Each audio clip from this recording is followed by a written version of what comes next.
श्री सतगुरु महाराज की जय। महर्षि संत सेवी की बोध कथाएं। कहानी कर्म फल भोगना ही पड़ता है। हम जो कुछ भी कर्म करते हैं उसमें जाने अनजाने कुछ पुण्य, कुछ पाप, कुछ शुभ, कुछ अशुभ कर्म हो जाते हैं।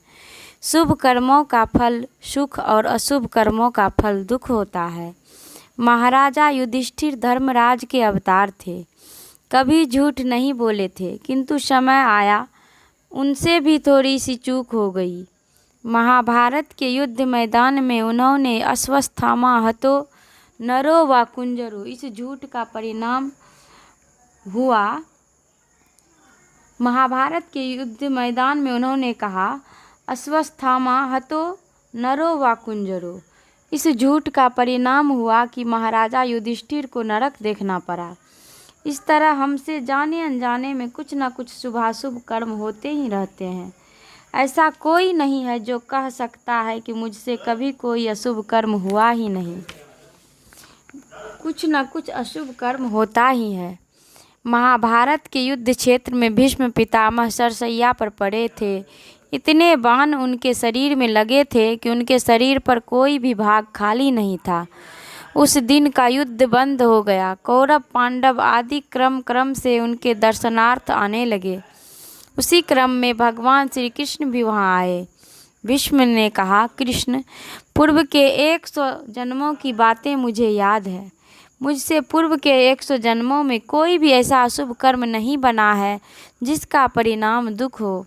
फिर किस कर्म का फल मुझे आज भोगना पड़ रहा है? भगवान श्री कृष्ण ने उत्तर दिया, राजन, इस जन्म से पूर्व के 101वें जन्म में आप राजा थे। रथ पर सवार होकर आप कहीं जा रहे थे। कुछ दूर निकल चुकने पर एक सांप ने आपका रास्ता काट दिया था। आपने उस सांप को मरवा कर फेंकवा दिया था। सांप जाकर बबूल के पेड़ पर गिरा और बबूल के कांटे उसके शरीर में जहाँ तहाँ चुभ गए।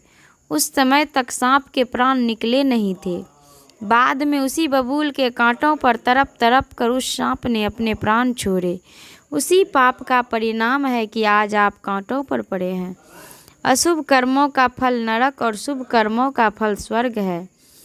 कर भला होवे भला करके भलाई देख ले, कर बुरा होवे बुरा करके बुराई देख ले। हमारा जो किया हुआ शुभ व अशुभ कर्म है उसी कर्म का फलोपभोग तो हमें करना ही पड़ेगा। श्री सतगुरु महाराज की जय।